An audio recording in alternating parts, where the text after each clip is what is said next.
Hello everyone, how are you all? I hope you all are fine. And today we are going to read our fifth chapter from our book Flamingo.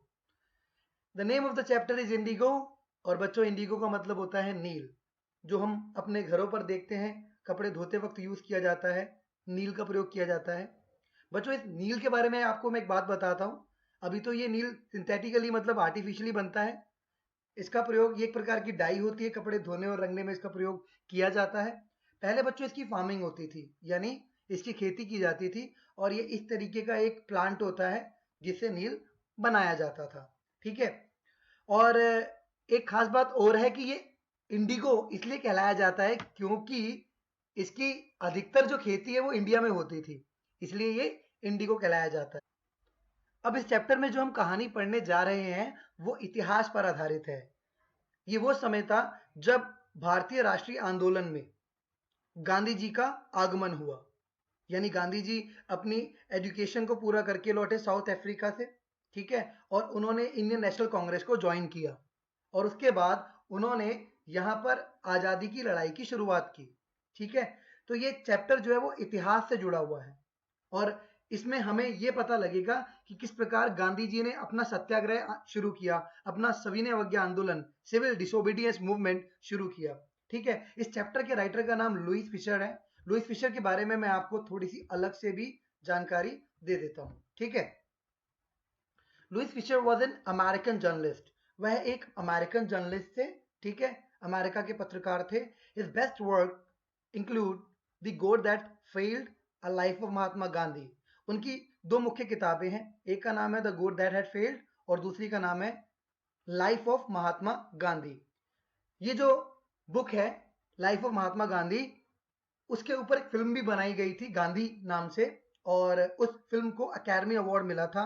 इसके अलावा Lewis Fisher ने Soviet union के जो leader हैं Lenin, उनके ऊपर भी एक बुक लिखी थी, अ लाइफ ऑफ लेनिन, जिसको 1965 में national award history and biography के लिए दिया गया था। ठीक है। लुईस फिशर का जन्म 1896 में हुआ था और 1970 में उनकी मृत्यु हुई। उनका जन्म Philadelphia, United states of America में हुआ था। उन्होंने एज अ वॉलेंटियर काम किया ब्रिटिश आर्मी में 1918 से 1920 के बीच। ठीक है। Fischer made a career as a journalist and wrote for the New York Times, the Saturday Review and for European and Asian publications. उन्होंने पत्रकार के रूप में अपना करियर शुरू किया और उन्होंने न्यूयॉर्क टाइम्स में, सैटरडे रिव्यू, इसके अलावा यूरोपियन और एशिया के विभिन्न प्रकाशनों में लिखा। He was also a member of the faculty at Princeton University. वह अमेरिका की प्रिंसटन यूनिवर्सिटी में फैकल्टी मेंबर भी रहे, एक अध्यापक भी रहे। The following is an excerpt from his book, The Life of Mahatma Gandhi. तो उन्होंने जो किताब लिखी थी, पुस्तक लिखी थी गांधी जी के जीवन के ऊपर, उसमें से लिया गया ये एक अंश है जिसके बारे में हम आगे पढ़ेंगे। The book has been reviewed as one of the best books ever written on Gandhi. Gandhi ji के ऊपर लिखी जाने वाली किताबों में ये किताब सबसे बेस्ट मानी जाती है और इसको किसने बेस्ट रिव्यू किया है? टाइम्स एजुकेशनल सप्लीमेंट ने। ठीक है। तो बच्चों कहानी का प्लॉट कहां से शुरू होता है? 1942, 1942। ठीक है। ये वो समय था जब भारत के अंदर एक आंदोलन शुरू किया था गांधी जी ने। उस आंदोलन का नाम था भारत छोड़ो आंदोलन, यानी क्विट इंडिया मूवमेंट। ठीक है। और क्विट इंडिया मूवमेंट को ऑगस्ट मूवमेंट भी कहा जाता है। क्यों? क्योंकि महात्मा गांधी जी ने इनको बॉम्बे सेशन के दौरान, ऑल इंडिया कांग्रेस कमेटी की वहां पे बैठक हुई थी, उसके अंदर जो कांग्रेस का सेशन हुआ था उसमें गांधी जी ने डिसाइड किया था कि अब हम अंग्रेजों को क्या कहेंगे कि वो भारत को छोड़ के चले जाएं, क्योंकि द्वितीय विश्व युद्ध शुरू हो चुका था और भारत के लोग और भारत के नेता ये चाह रहे थे कि अब ब्रिटिशियर्स इंडिया को छोड़ करके चले जाएं, अपने देश वापस चले जाएं। तो बच्चों लुईस फिशर जो इस चैप्टर के राइटर हैं, वो कहते हैं मैं 1942 में गांधी जी से मिलने गया। वो कहते हैं गांधी जी ने मुझे कहा कि मैं आपको बताऊंगा। When I first visited Gandhi in 1942 at his ashram in Sevagram in central India, he said, I will tell you how it had happened that I decided to urge the departure of the British. तो वो कह रहे हैं कि जब मैं गांधी जी से 1942 में सेवाग्राम उनके आश्रम मिलने गया। बच्चों सेवाग्राम कहाँ पे है? सेवाग्राम महाराष्ट्र में है और ये गांधी जी का रेजिडेंस था, उनका आश्रम था महाराष्ट्र के अंदर। यहाँ पे वो 1936 से लेकर के अपनी मृत्यु के समय तक यानी 1948 तक यहीं रहे। ठीक है, तो वो जब गांधी जी से मिले तो गांधी जी ने कहा कि मैं आपको बताऊं, I tell you how it had happened, ये कैसे हुआ, that I decided to urge the departure of the British. मैंने ब्रिटिशर्स को ये कहा कि अब आप इंडिया छोड़ करके चले जाइए। डिपार्चर का मतलब होता है टू लीव, यानी छोड़ देना। उन्होंने ब्रिटिशर को कहा कि आप भारत को छोड़ दीजिए। वो कहते हैं इसके लिए वो एक कहानी बताएंगे अपने पास्ट की, यानी 1917 से जो शुरू हुई थी। ठीक है, जब उन्होंने इंडियन नेशनल कांग्रेस को ज्वाइन किया और उन्होंने अपना पहला सत्याग्रह वाला आंदोलन, नॉन वायलेंस वाला आंदोलन शुरू किया। कहां से, अब वो कहानी फ्लैशबैक में शुरू हो रही है। ठीक है, ध्यान से समझेंगे बच्चों इसे। He had gone to the December 1916 annual convention of the Indian National Congress Party in Lucknow। वो बता रहे हैं कि मैं 1916 के दिसंबर में लखनऊ में इंडियन नेशनल कांग्रेस पार्टी के कन्वेंशन को अटेंड करने गया था। कन्वेंशन का मतलब होता है मीटिंग, एक मीटिंग में गए थे। ठीक है, there were 2301 delegates and many visitors. वो कहते हैं वहां पे लगभग 2301 डेलीगेट्स, डेलीगेट्स का मतलब होता है रिप्रेजेंटेटिव्स यानी प्रतिनिधि, एंड मेनी विजिटर्स, और बहुत सारे विजिटर्स वहां पे आए थे, यात्री आए थे। ड्यूरिंग द प्रोसीडिंग्स, वो कहते हैं प्रक्रियाएं चल रही थी, प्रक्रियाओं के दौरान गांधी रिकाउंटेड, गांधी जी ने याद किया क्या, a peasant came up to me looking like any other peasant in India. वो कहते हैं एक पेजेंट का मतलब होता है स्मॉल फार्मर, यानी एक किसान, छोटा किसान। एक किसान मेरे पास आया, दिखने में वो किसी अन्य भारतीय किसान की तरह ही दिख रहा था, looking like any other peasant in India. Poor यानी गरीब, एंड इमेसिएटेड मतलब होता है थिन या स्किनी यानी दुबला पतला कमजोर। ठीक है, and said I am Rajkumar Shukla, I am from Champaran and I want you to come to my district. उसने कहा मैं राजकुमार शुक्ला हूं, आई एम फ्रॉम चंपारण, मैं चंपारण से आया हूं, and I want you to come to my district, और मैं चाहता हूं कि आप मेरे डिस्ट्रिक्ट यानी जिला में आए, मेरे जिले में मेरे साथ चलें। Gandhi had never heard of the place. Gandhi ने कभी इससे पहले इस स्थान के बारे में कभी नहीं सुना था। It was in the foothills of the towering Himalayas. Gandhi ji बताते हैं ये जो चंपारण जिला था ये ऊंचे ऊंचे हिमालयाज के निचली पहाड़ियों के पास था, near the kingdom of Nepal, Nepal की किंगडम के पास। किंगडम मतलब साम्राज्य। ये अगर मैं आपको दिखा पाऊं तो दिस प्लेस इज बिहार, और ये नेपाल है, और उसके ठीक पास में नीचे की तरफ ये दिख रहा है आपको जहां पे ये रेड डॉट है। ठीक है, तो वो कहते हैं कि ये जगह यहाँ पर थी और गांधी जी ने इससे पहले इस स्थान के बारे में कभी भी नहीं सुना था। ठीक है, उसका नाम राजकुमार शुक्ला था। राजकुमार शुक्ला की मैं फोटोग्राफ आपको दिखाना चाहूंगा, थोड़ी ओल्ड फोटोग्राफ है ये। ठीक है जी, और ये वो सेवाग्राम की उनकी आश्रम है या उनका घर है जहां वो रहा करते थे। ठीक है, फिर आगे बढ़ते हैं। Under an ancient arrangement the Champaran pageants were share croppers. वो कहते हैं कि चंपारण बिहार में एक प्राचीन जमींदारी प्रथा चल रही थी, एक अरेंजमेंट चल रहा था जिसके अंतर्गत चंपारण के जो पेजेंट्स थे यानी कि जो किसान थे वो शेयर क्रॉपर्स थे। शेयर क्रॉपर्स किन्हें बोलते हैं, उन फार्मर्स को बोलते हैं जो अपनी क्रॉप यानी फसल का एक हिस्सा शेयर के रूप में ब्रिटिशर्स को दे देते थे, उन्हें हम बोलते हैं शेयर क्रॉपर्स। ठीक है, या बटाईदार किसान, तो वो लोग शेयर क्रॉपर्स थे। Rajkumar Shukla was one of them. Rajkumar Shukla उनमें से एक बटाईदार किसान यानी शेयर क्रॉपर था। He was illiterate but resolute. Gandhi ji कहते हैं राजकुमार शुक्ला था तो इलिटरेट, था तो निरक्षर, अनपढ़, बट रेजोल्यूट मतलब होता है डिटरमिन्ड, यानी पक्के इरादे वाला, दृढ़ निश्चय वाला।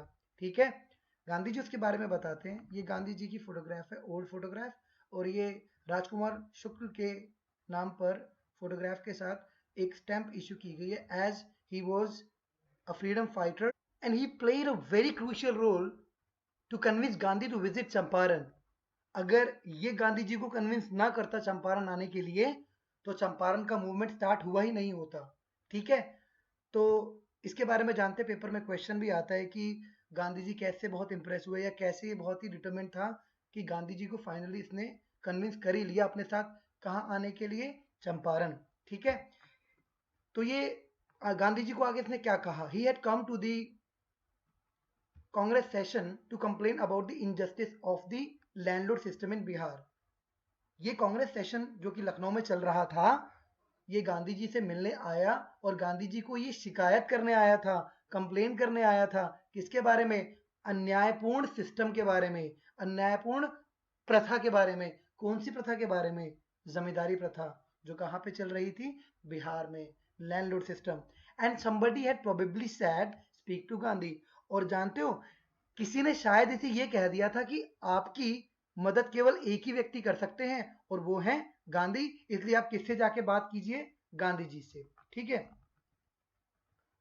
Late me tell you what was landlord system in Bihar. ये एक ब्रिटिशर्स जब हमारे देश में आए और उन्होंने हमारे देश को एक उपनिवेश बनाया, दैट वाज कॉलोनियल एरा। उस समय जो लॉज थे उसके हिसाब से जो जो इंडियन टेनेंट्स हुआ करते थे, फार्मर मतलब हमारे किसान जो हैं वो उनकी लैंड पर कैसे काम करते थे, एज अ टेनेंट के रूप में काम करते थे और उनसे फोर्स किया गया था उन्हें कि वो उस लैंड पर जिस पे वो काम करेंगे उसमें कुछ पार्ट पर वो क्या ग्रो करेंगे, इंडिगो, और वो उस इंडिगो क्रॉप को एज अ टीनेंसी या शेयर के रूप में उन्हें देंगे। ठीक है, उससे डाई बनाई जाती थी, ये चीफ कमर्शियल क्रॉप थी और इसको बेच करके ब्रिटिशर्स बहुत पैसा कमाते थे जो लैंडलॉर्ड हुआ करते थे। ठीक है, जर्मनी में बाद में चीपर और आर्टिफिशियल इंडिगो बनने लगा और इंडिया से जाने वाले इंडिगो की डिमांड फेल हो गई। ठीक है, अब किसानों ने इस पर इनके साथ एक धोखा किया था जो आपको आगे पता लगेगा, जिसकी वजह से ये राजकुमार शुक्ला गांधी जी को बुलाने आया है, लेने आया कि आप हमारे साथ चलिए और हमारी मदद कीजिए, हमारे साथ वहां बहुत अन्याय हो रहा है।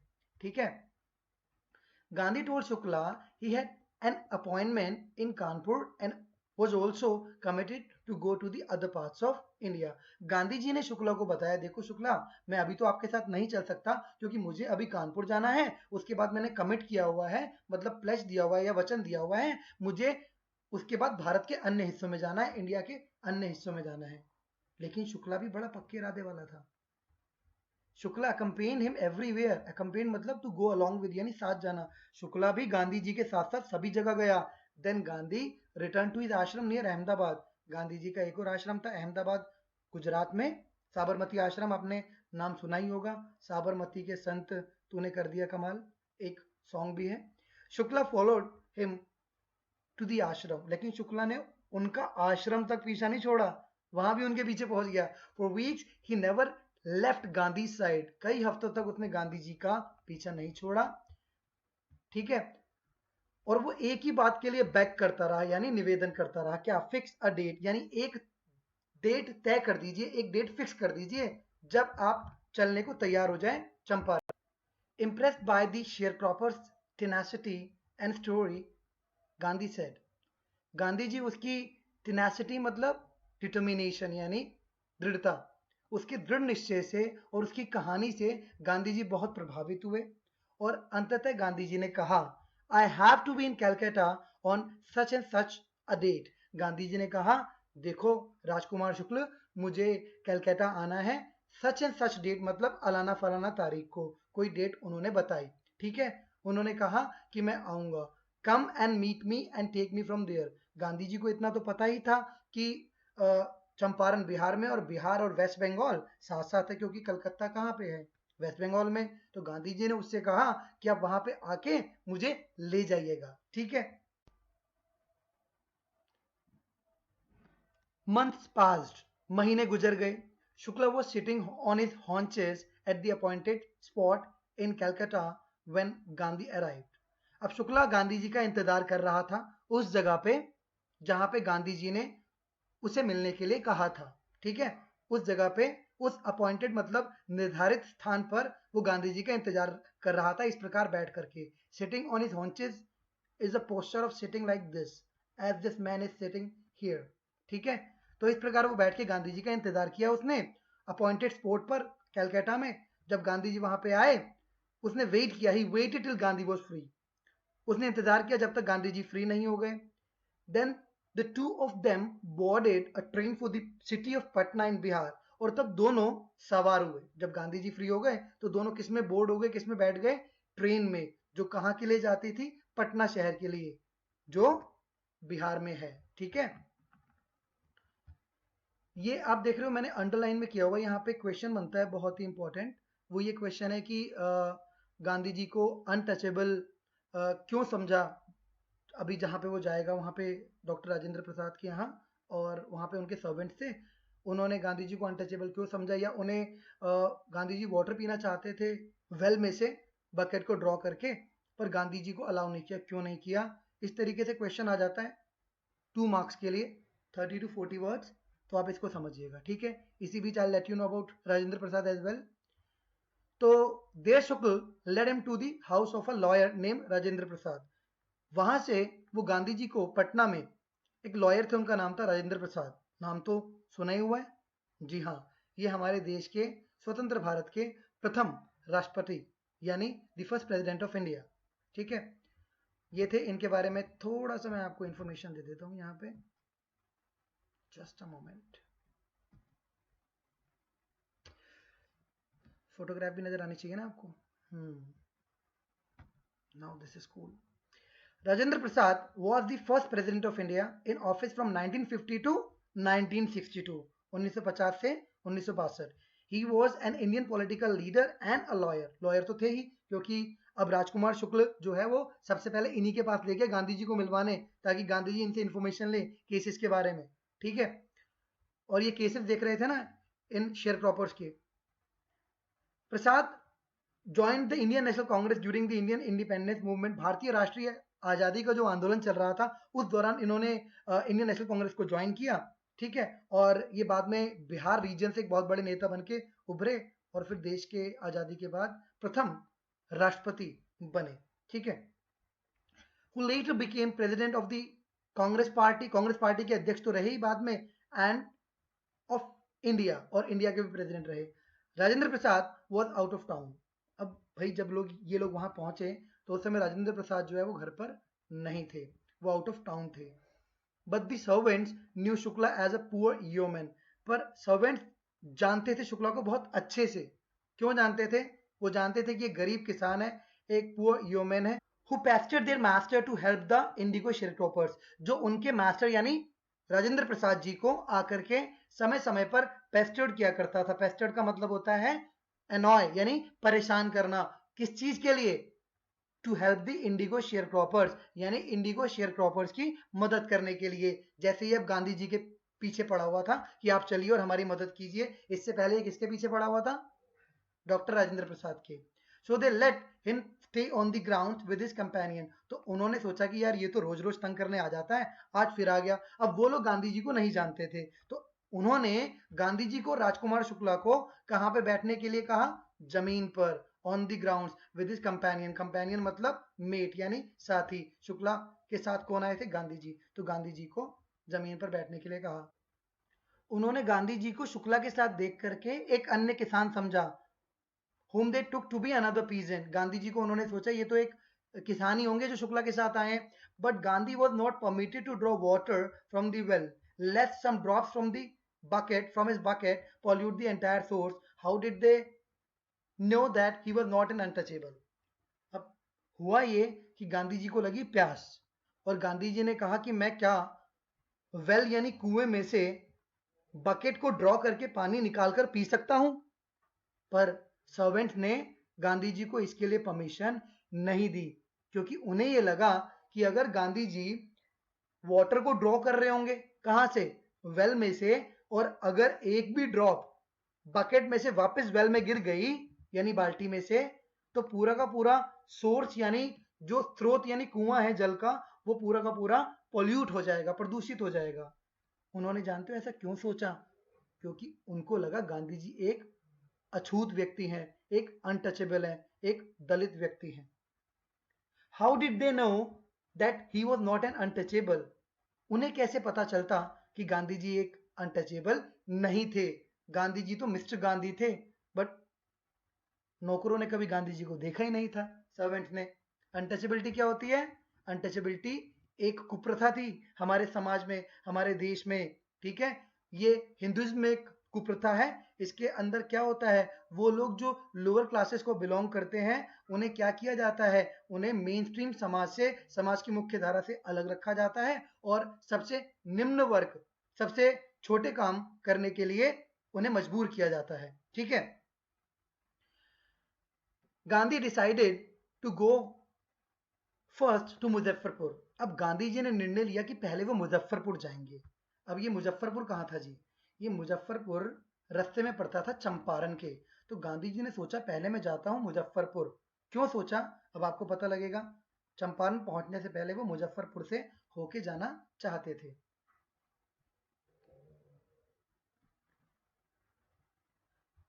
Gandhi decided to go first to Muzaffarpur which was en route to Champaran, जो चंपारण के रास्ते में पड़ता था।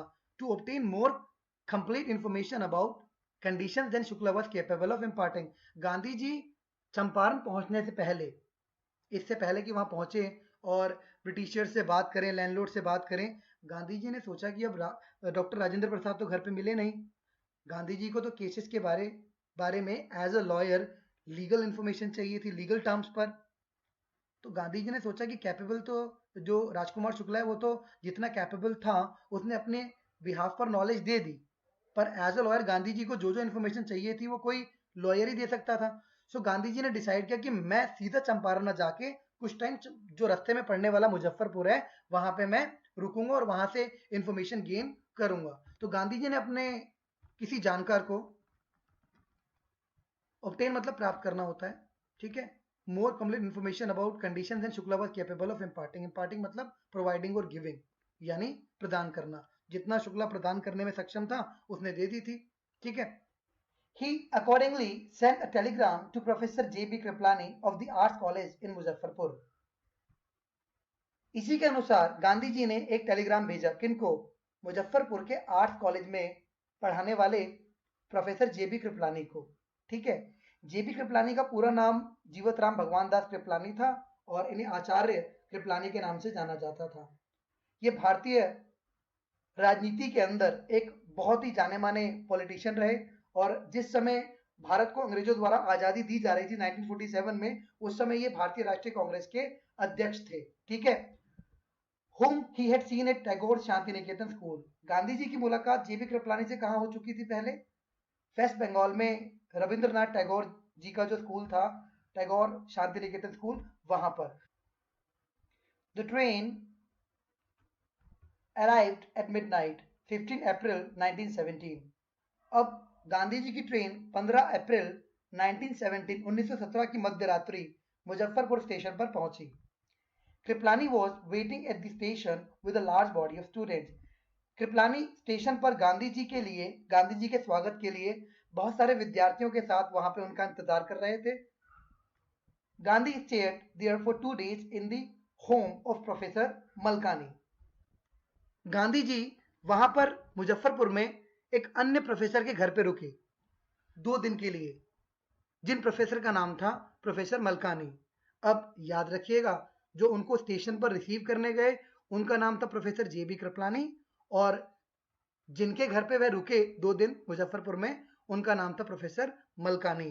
प्रोफेसर मलकानी की फोटोग्राफ है ये और उनका पूरा नाम नारायण दास रतनलाल मलकानी था। A close associate of Mahatma Gandhi, वो गांधी जी के काफी निकट थे, काफी घनिष्ठ थे। एक एजुकेशनिस्ट यानी शिक्षाविद, सोशल वर्कर समाज सेवक, ऑथर यानी लेखक, और इन्हें 1973 में पद्म भूषण अवार्ड से नवाजा गया था।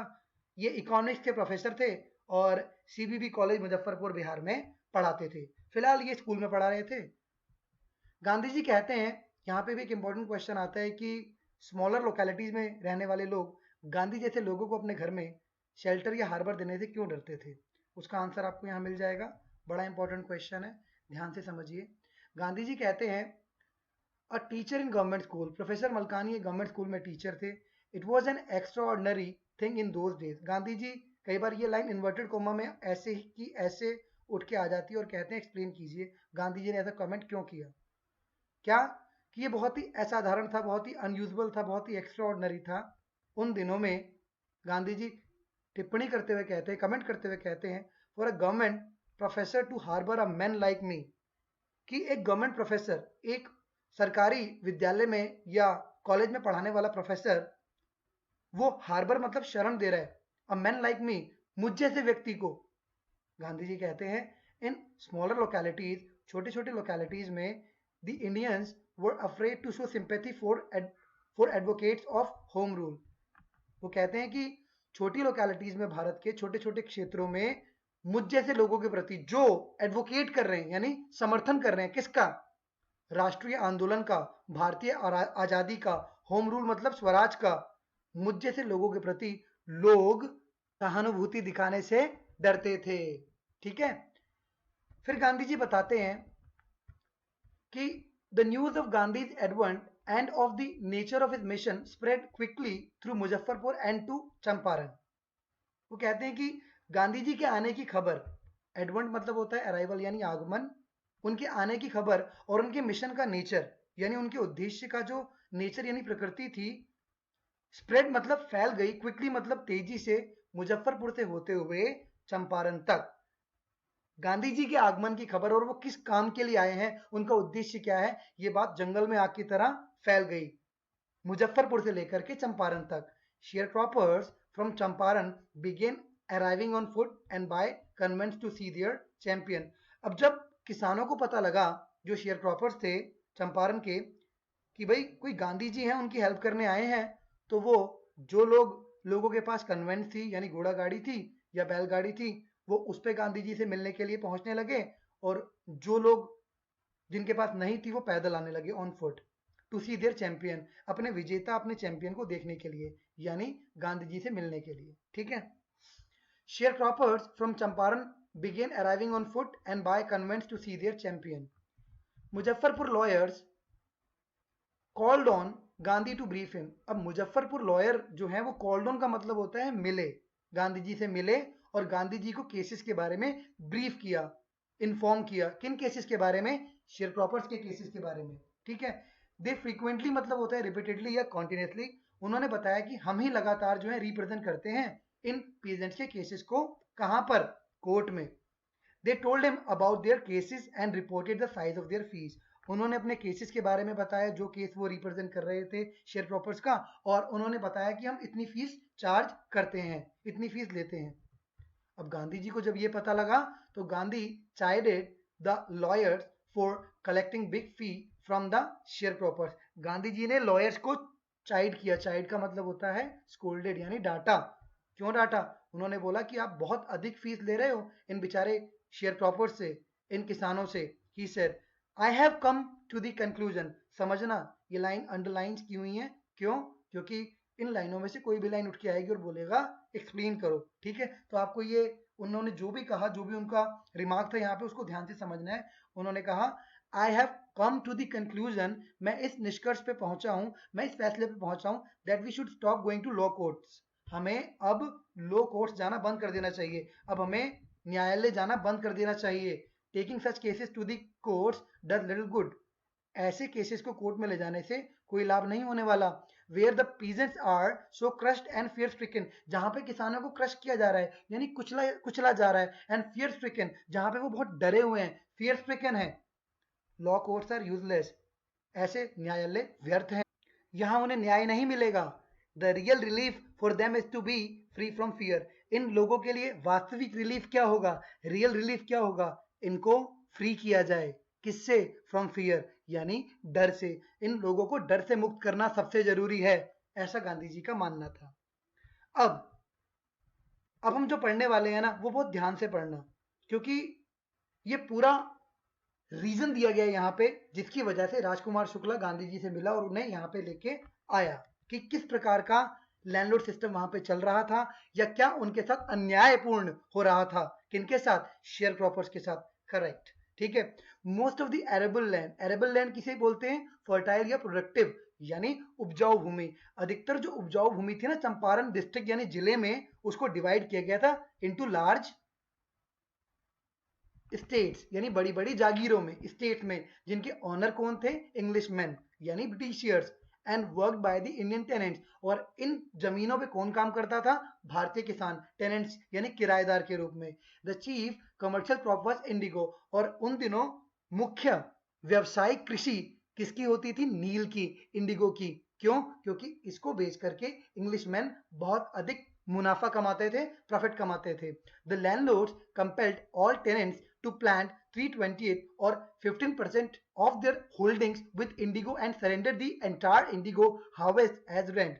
अब लैंडलॉर्ड्स ने मजबूर किया था, इंग्लिशमैन ने मजबूर किया था भारतीय किसानों को, कंपेल्ड मतलब होता है मजबूर करना, भारतीय किसानों को मजबूर किया था कि वो इस जमीन के 15% हिस्से पर, होल्डिंग पर क्या ग्रो करेंगे? नील के प्लांट्स, यानी नील की खेती करेंगे। और इसके बाद जो भी क्रॉप होगी, जो भी फसल होगी, वो सरेंडर कर देंगे, दे देंगे, संपूर्ण हार्वेस्ट, पूरी फसल रेंट के रूप में। This was done by long term contract. और ये एक बहुत ही लंबे समय तक चलने वाला कॉन्ट्रैक्ट अर्थात ठेका था। ठीक है।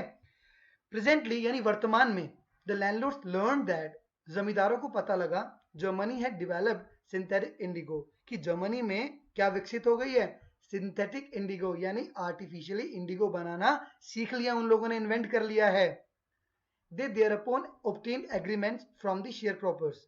अब यहां पे ना ब्रिटिशर्स ने, इन लैंडलॉर्ड्स ने एक चाल, इन्होंने देखा कि अब इंडिया से जाने वाले इंडिगो की डिमांड तो खत्म हो गई है, ठीक है, और चूंकि जर्मनी में बन रहा था सिंथेटिकली इंडिगो, और वो चीप भी था, जल्दी जल्दी भी बन जाता था, मशीनों से बन रहा था, और यहाँ तो फार्मिंग होती थी इसकी, तो डिमांड नहीं रही। अब इन्होंने चाल क्या चली, इन्होंने इन किसानों से ये कहा, इन शेयर क्रॉपर से, क्योंकि था तो एक लॉन्ग टर्म कॉन्ट्रैक्ट ना, लीगल कॉन्ट्रैक्ट था, ना तो शेयर क्रॉपर्स उसे ब्रेक कर सकते थे और ना ही लैंडलॉर्ड्स। तो इन्होंने एक चाल चली, एक ट्रिक प्ले की। ट्रिक क्या थी? पेपर में क्वेश्चन भी आता है। इन्होंने कहा इन किसानों से, ये तो इलिटरेट किसान थे, इन्हें तो कुछ पता नहीं था जर्मनी में कि भाई सिंथेटिक इंडिगो बनने लगा है, तो इन्होंने इनसे कहा कि अगर आप फ्री होना चाहते हो ना इस 15% वाले सिस्टम से, तो एक काम कीजिए, आप ना हमें कुछ कॉम्पनसेशन दे दीजिए। कॉम्पनसेशन मतलब क्या होता है? एक प्रकार का हर्जाना या क्षतिपूर्ति, यानी नुकसान भरपाई दे दो हमें, एक ही बार दे दो, हम आपको इस कॉन्ट्रैक्ट से रिलीज कर देंगे। अब बेचारे किसान, इनको तो इतनी नॉलेज नहीं थी। अब ये किसान वैसे भी इस खेती को नहीं करना चाहते थे। रीजन क्या था कि ये खेती करते हुए जो लैंड है वो अनप्रोडक्टिव हो जाती थी, और उसको, उसकी फर्टिलिटी को गेन करने के लिए कुछ समय तक छोड़ना पड़ता था। तो ये अपनी ट्रेडिशनल खेती करने में ज्यादा खुश थे रादर देन दिस वन। तो अब इन्होंने, कुछ किसानों को लगा कि यार ठीक है, अच्छा मौका है, इन्होंने, इनके पास जो भी विचारों के पास जैसे तैसे, इन्होंने जो कॉम्पनसेशन का अमाउंट हुआ वो इन्होंने दे दिया। कुछ ने इसका विरोध किया। अब जिन्होंने विरोध किया उसके अगेंस्ट लैंडलॉर्ड ने थग्स को हायर किया, मतलब उनके अगेंस्ट गुंडे हायर कर लिए, ठीक है, उनको धमकाने के लिए। लेकिन बाद में क्या हुआ, जब इलिटरेट किसान यानी अनपढ़ किसान जिन्होंने कॉम्पनसेशन दे दी थी, क्षतिपूर्ति दे दी थी, उन्हें बाद में जब ये ज्ञात हुआ, जब ये पता लगा कि भाई इंडिगो का जो 15% वाला सिस्टम था या कॉन्ट्रैक्ट था, इसको ब्रेक किसने किया है? लैंडलॉर्ड्स ने। और ब्रेक करना इनकी भी मजबूरी थी। क्यों? क्योंकि इन्हें पता लग गया कि इंडिगो की डिमांड वर्ल्ड मार्केट में फिनिश हो गई है। इनको जब ये पता लगा ना कि भाई इनके साथ तो धोखा हुआ है, ये गए, इन्होंने अपना जो पैसा इन्होंने दिया था उन्होंने वापस मांगा लैंडलॉर्ड से। अब लैंडलॉर्ड ने वो पैसा देने से मना कर दिया। ठीक है जी। बस फिर यहीं से शुरू होती है राजकुमार शुक्ला की कहानी, जो गांधी जी के पास गया इस मदद के लिए कि वो हेल्प करें और उनके साथ जो ये अन्याय हुआ है वो अंग्रेजों से उनका पैसा वापस दिलवाएं, लैंडलॉर्ड से पैसा वापस दिलवाएं। समझ आया आपको? ठीक है, अब आगे बढ़ते हैं। अभी और ये जो स्टोरी मैंने आपको बताई है फटाफट पढ़ लेते हैं। The sharecropping arrangement was irksome, मतलब होता है ट्रबलसम। अब ये जो शेयर क्रॉपिंग अरेंजमेंट था ये किसानों के लिए ट्रबलसम था, यानी परेशानी भरा था। क्यों था? मैंने आपको बताया। To the peasants and many sign willingly. अब बहुत सारे किसानों ने देखा अच्छा मौका है तो उन्होंने विलिंगली मतलब अपनी मर्जी से साइन कर दिए। दोज हु रेजिस्टेड, अब जिन्होंने रेजिस्ट किया यानी प्रोटेस्ट किया या विरोध किया, उनको किसको एंगेज करना पड़ा? लॉयर्स को। लैंडलॉर्ड्स भी बहुत तेज थे, उन्होंने ऐसे किसानों के अगेंस्ट किसको हायर कर लिया? थग्स को यानी रफियंस यानी गुंडों को। Meanwhile the information about synthetic Indigo reached the illiterate peasants, और इसी दौरान जब अनपढ़ किसानों को जिन्होंने पैसा दे दिया था उन्हें ये सिंथेटिक इंडिगो वाली खबर पता लगी, हु हैड साइन, जिन्होंने साइन कर दिया था, तो उन्होंने अपने पैसों को वापस मांगा। They wanted their money back from landlords. तो भाई उन्होंने मना कर दिया। इसी पॉइंट पर राजकुमार शुक्ला गांधी जी को मिलने गया था और at this point Gandhi arrived in Champaran. Gandhi ji कहां आए थे? चंपारण। ऑलराइट, ठीक है। He began by trying to get the facts. अब गांधी जी ने शुरुआत की, सबसे पहले वो फैक्ट्स इकट्ठा करना शुरू किया, उन्होंने तथ्य इकट्ठा करना शुरू किया। First he visited the secretary of the British landlords association. अब यहाँ पे क्वेश्चन आता है, गांधी जी मुजफ्फरपुर में किन दो लोगों से मिले और उन दोनों मीटिंग का क्या परिणाम, क्या आउटकम निकला? ठीक है, ये अंडरलाइन है, आप ध्यान से समझिएगा। तो सबसे पहले वो किससे मिले? Secretary of the British landlord association, यानी ब्रिटिश लैंडलॉर्ड एसोसिएशन के सचिव से मिले, सेक्रेटरी से। The secretary told him that they could give no information to an outsider. Secretary से जब उन्होंने कहा कि गांधी जी ने कहा कि मुझे आप जानकारी दीजिए कि किस तरह का मामला और कैसे इनके साथ अन्याय हो रहा है, तो सेक्रेटरी ने जानते हो क्या कहा? उसने कहा कि आप एक बाहर के व्यक्ति और मैं बाहर के व्यक्ति को कोई इन्फॉर्मेशन नहीं दे सकता। गांधी ने उत्तर दिया that he was no outsider, कि वह बाहर का व्यक्ति के बाहर के व्यक्ति नहीं है वो। खैर, नेक्स्ट अगली मुलाकात गांधी जी की किससे हुई? गांधी कॉल्ड ऑन मतलब पेड अ विजिट, यानी मिले। किससे मिले? ब्रिटिश ऑफिशियल कमिश्नर से ऑफ द तिरहट डिवीजन, तिरहट डिवीजन के, जिसके अंदर चंपारण डिस्ट्रिक्ट पड़ता था, उस डिवीजन का नाम था तिरहट डिवीजन, उसके कमिश्नर से गांधी जी मिले।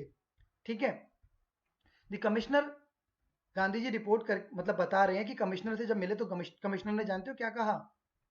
प्रोसीडेड टू बुली मी। गांधी जी कहते हैं कमिश्नर ने मुझे बुली करना शुरू किया। बुली मतलब एक तरीके से इंटिमिडेट यानी धमकाना या फोर्स किया, और एडवाइस किया गांधी जी को क्या करने के लिए? फोर्थविथ मतलब होता है इमीडिएटली, कि वो इस जगह को यानी तिरहट को छोड़ करके चले जाएं। ऐसा किसने कहा? कमिश्नर ने। तो यहाँ पे दो लोगों से मुलाकात हुई। पहली हुई secretary of the British landlord association, जिसने कहा कि आप आउटसाइडर हैं, I give you no information. Second, Gandhi ji met with commissioner of Tirhut division, जिसमें चंपारण डिस्ट्रिक्ट पड़ता था, और उसने गांधी जी को बुली करना शुरू कर दिया। ठीक है, और गांधी जी को उस जगह को छोड़ने के लिए कहा। पर Gandhi did not leave, Gandhi ji ने उस जगह को नहीं छोड़ा। Instead he proceeded to Motihari, बजाय उस जगह को छोड़ने के गांधी जी कहां प्रोसीड कर गए? Motihari. Now Motihari is the capital of Champaran, यानी अब सीधा गांधी जी कहां पहुंचे? चंपारण। फाइन, ठीक है। सेवरल लॉयर्स accompanied him, कई लॉयर्स भी गांधी जी के साथ गए। At the railway station a vast multitude greeted Gandhi, railway station पर गांधी जी का स्वागत एक विशाल भीड़ ने किया। मल्टीट्यूड मतलब गैदरिंग या क्राउड, वास्ट मतलब बहुत अधिक मात्रा में लोग थे, यानी खूब सारे लोगों ने गांधी जी का स्वागत किया। He went to a house and using it as headquarters, Gandhi ji घर में गए जहां पर उन्होंने उसको अपना हेडक्वार्टर यानी मुख्यालय बनाया। कॉन्टिन्यूड हिज इन्वेस्टिगेशन, और वहां से अपनी छानबीन जारी रखी। A report came in that, तभी गांधी जी को एक सूचना प्राप्त हुई। अ पेजेंट हैड बीन मैलट्रीटेड मतलब होता है इल ट्रीटेड मतलब होता है मिसबिहेव, यानी उनको पता लगा नियर बाय विलेज में, पड़ोस के किसी गांव के अंदर एक किसान के साथ दुर्व्यवहार हो रहा है। गांधी जी डिसाइडेड, गांधी जी ने डिसाइड किया टू गो एंड सी, वो जाएंगे और देखेंगे कि क्या मामला है, ऐसा क्यों किया जा रहा है।